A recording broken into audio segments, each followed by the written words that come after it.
Bienvenidos a la capacitación para conductores de vehículos que transportan materiales peligrosos, organizada por la Escuela de Gestión de Transporte de la Cámara de Transporte Pesado de Pichincha.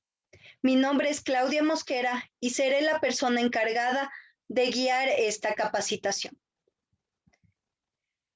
Para dar inicio a la charla, es importante tomar en cuenta ciertas definiciones que tienen relación con el transporte de este tipo de materiales.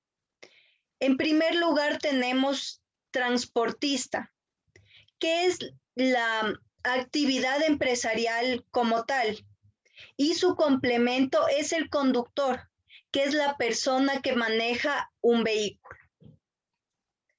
Otras definiciones que se deben tener en cuenta son peligro y riesgo. El peligro se refiere a una fuente con potencial para causar lesiones, situaciones peligrosas o circunstancias con el potencial de causar daño y deterioro de la salud, mientras que el riesgo hace referencia a la probabilidad de ocurrencia de un evento y las consecuencias de la exposición a este evento. La gran diferencia entre ambos términos está en que los peligros se identifican, mientras que los riesgos se evalúan. Además, tenemos lo que es un incidente, que es un suceso que podría tener o tiene como resultado lesiones o afectaciones a la salud. Y un accidente, que por el contrario es un incidente donde se han producido lesiones o deterioro de la salud. La diferencia del mismo modo entre estas palabras es que en un incidente no siempre existe daño, mientras que en un accidente siempre existirán daños. Otros términos que se deben considerar son residuo, que es un elemento que puede ser aprovechado o puede ser valorado, mientras que un desecho es totalmente lo contrario. Es un elemento que no es susceptible de aprovechamiento o valoración. Finalmente, es necesario considerar el código CRE-TIB, que es un conjunto de letras que señalan las características que permiten considerar a un residuo como peligroso. La C se refiere a corrosivo, R, reactivo, E, explosivo, T, tóxico, I, inflamable, B, biológico infeccioso. Como parte de la gestión de materiales peligrosos, el transporte constituye una de los pasos o etapas para realizar esta gestión. Es por eso que es importante considerar estas etapas. En primer lugar, tenemos la recolección, envasado, etiquetado. Continuando con el almacenamiento, reuso, transporte, para finalmente llegar al tratamiento y la disposición final, que será el destino al cual este residuo o este material peligroso llegará. Continuando con la charla, vamos a tomar en cuenta los niveles de competencia profesional de respuesta a incidentes con materiales peligrosos, para lo cual vamos a señalar principalmente cuáles son las características de los incidentes con este tipo de materiales. Como principal característica está la realización de un inventario que nos permita organizar todos los recursos e identificar qué tipo de material es el que ha estado involucrado en este incidente.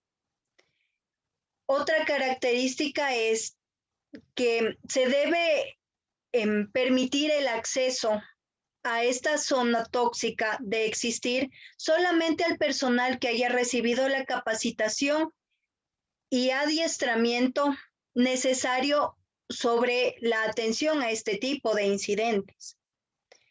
Además, se debe contar siempre con personal altamente capacitado y entrenado que pueda reconocer e identificar los materiales para que puedan solicitar de esta manera ayuda especializada.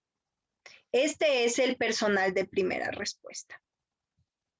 Finalmente, se recomienda que las personas expuestas a los materiales peligrosos despejen el área, pues pueden provocar o constituir un riesgo para el personal de primera respuesta. En un inicio, para brindar una respuesta efectiva a este tipo de incidentes, se debe hacer una recolección de datos, enfocándonos principalmente en el lugar y hora, si existen víctimas, si es que se evidencia la presencia de fuego, si es que existe liberación visible del material, es decir, un derrame o hay, podría ser canecas del material en el piso y poco a poco se va derramando. Si existe un olor extraño, esto, un claro ejemplo podría ser cuando hay algún incidente con un tanque de gas, pues el olor que emana el gas es identificable por nuestra nariz. Y también es necesario considerar la dirección del viento, la temperatura ambiental y las condiciones climatológicas a las cuales está expuesto este incidente. Además, se deben realizar ciertas acciones prioritarias, tomando en cuenta que se debe establecer un contacto con personas que conozcan el lugar y nos permitan identificar el área como tal para realizar las acciones siguientes.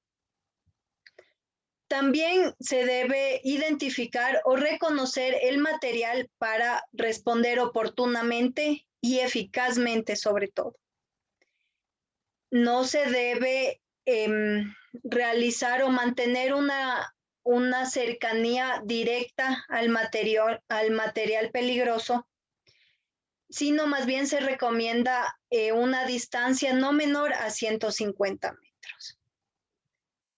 También es importante señalar un perímetro de seguridad en el que se pueda realizar o responder oportunamente y se evite que se propague la contaminación. Se debe, obviamente, notificar a las respectivas autoridades para que también brinden apoyo en esta situación. Y se debe realizar la organización inicial, que es o está relacionada con el comando de incidentes. Para el sistema de comando de incidentes tenemos nosotros 4 niveles.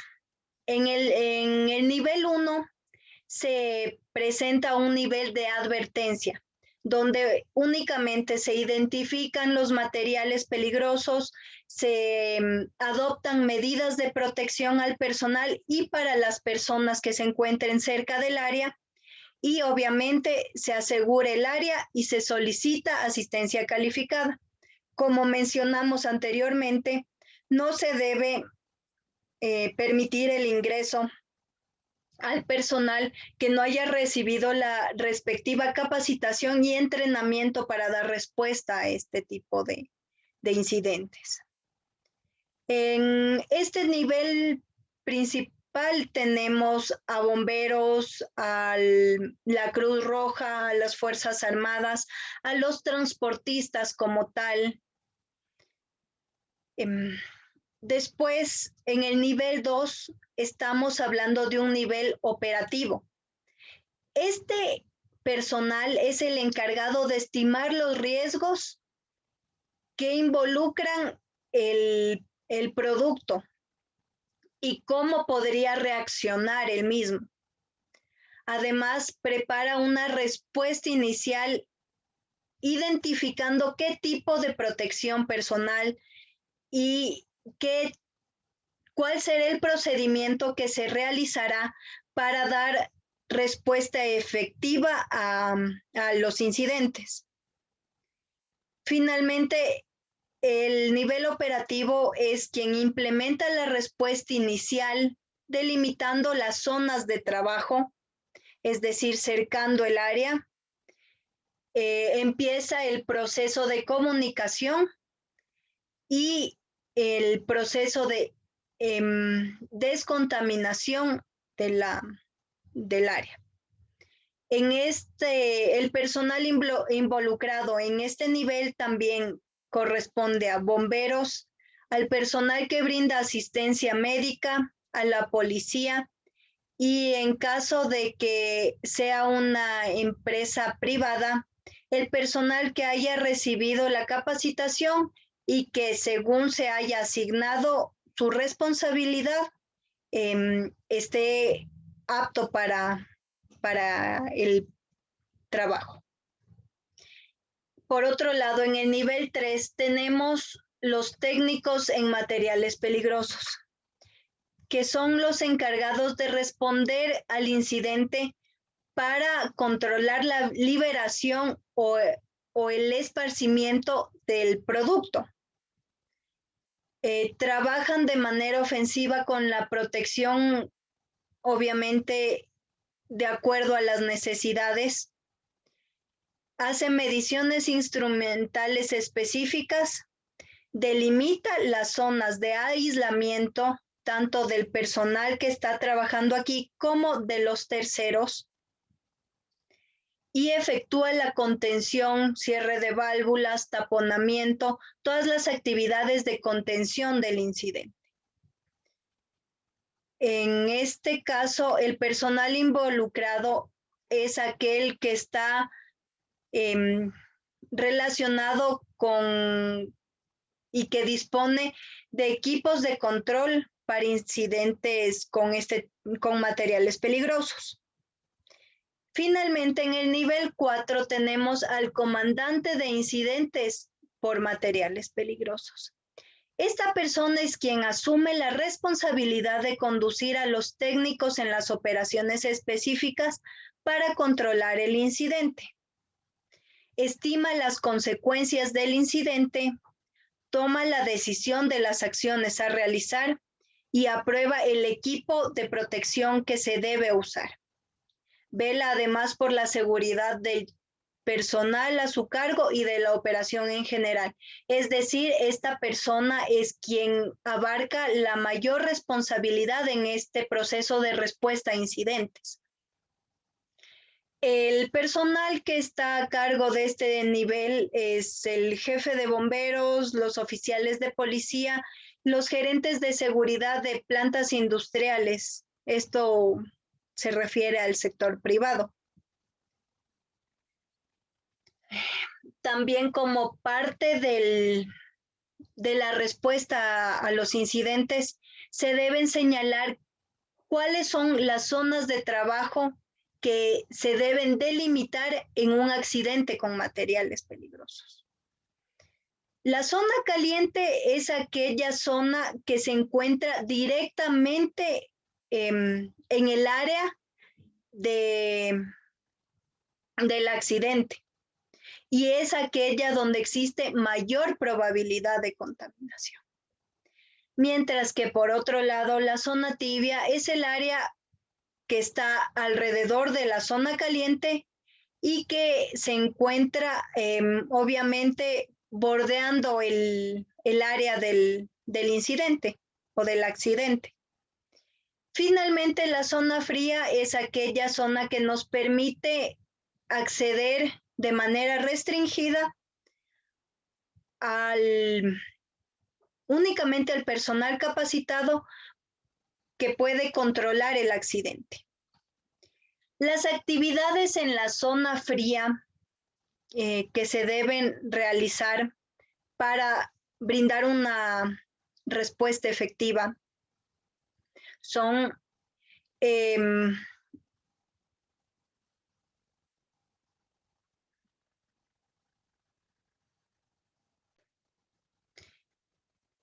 en la zona fría, este es un área, como constituye un área de apoyo para las zonas caliente y tibia, solamente se refiere al área donde el personal que brinda respuesta se ubica para colocarse el respectivo material de protección o es un área donde pueden colocarse los implementos que se van a utilizar en esta respuesta al accidente.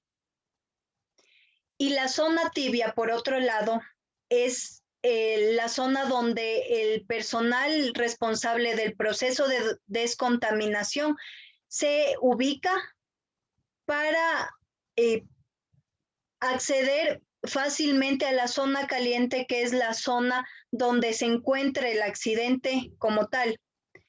En las personas que se ubican en la zona tibia no deben dirigirse a la zona fría ni a la zona caliente, pues pues podrían generar una contaminación mayor tanto de cualquiera de las dos zonas. En este gráfico se puede identificar cómo están señaladas o delimitadas cada una de las zonas. Por favor, tomen en cuenta este gráfico y qué personal es el involucrado dentro de cada una de estas zonas.